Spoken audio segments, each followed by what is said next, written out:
What are you afraid of? That's my question to you today. What are you afraid of? We all have something that makes us a little nervous, that we get a tad bit afraid of, that we're like, man, I really want to do this, but I don't know about that. I really want to go hard for God, but I just don't know what people are going to think of me. I really want to go in after this dream, but I don't know about the finances. I don't know if I have that. I really want to be able to see that, but I don't know if I can do that. I don't know if I can do what it takes to get to be able to see it. I'm reminded by a story by this gentleman that I was speaking with once, and I asked him if he had ever been to St. Thomas, Virgin Islands, and he said no. And I said, you should really go. It's really nice. It's really nice there. You should definitely go see it. And he said, I never will. I'll probably never see it. And I said, why? And he said, because I don't like to fly. Because I don't feel like I'm in control. And he said, so I don't get on a plane. Because unless I'm driving somewhere, I ain't going nowhere, because I just don't like to fly. And I said, hey, I can understand that. I said, but you're missing out because it's beautiful. He said, I'm sure it is, but I just can't do it. That same story is what happens to us in life. We may have something that's extremely beautiful, that there are ways to get to it. But because we're not in control of that way, we're not going to get on it. We're not going to go after it. We're not going to do it. Because it may seem like it's too hard, or we might be afraid to go for it. We don't make it happen. So we let fear get in the way of our future. We let fear frustrate us and get us to the point to where we just quit. So I'm here to ask you today, what are you afraid of? What are some things in your life that you want to change, but you haven't because there's something put in place there to stop you?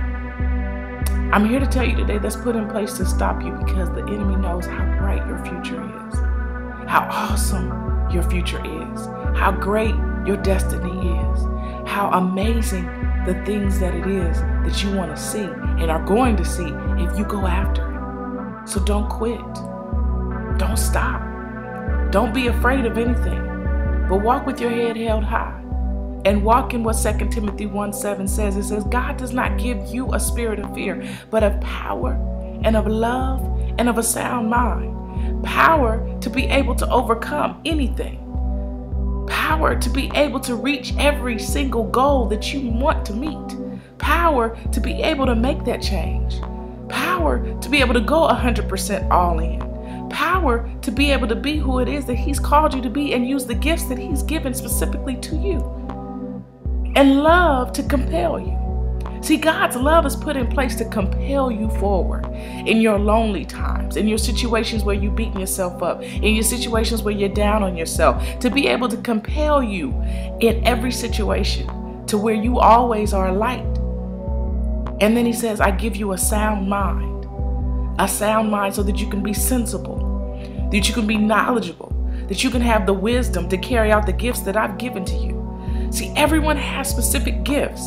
What is that desire deep down inside of your heart that you love to do? It could be that God is calling you and pulling and tugging your heart, but something is in the way of you getting there because you're afraid to allow God to have control over your life and just let go. See, if you let go and let God and stop being afraid and stop letting obstacles get in your way and stop having excuses, then you're going to get to see the beauty on the other side. You're going to get to see the places that you've never seen before. You're going to get to see the blessings that God has specifically just with your name on it. Don't let the enemy stop you anymore with the lies, with the deceit, with the making you feel like you're not good enough, making you feel like mistakes that you've made can't get you there. I'm here to tell you that God has not given you a spirit of fear. So no longer be afraid, no longer walk in shame, no longer walk in worry or doubt, but you walk in your power, you walk in your love, and you walk in your sound mind and operate in the gifts that He has given you in every capacity, and do it for the glory of God, and you will see His glory shine round about you, for you, and through you, and you will be blessed.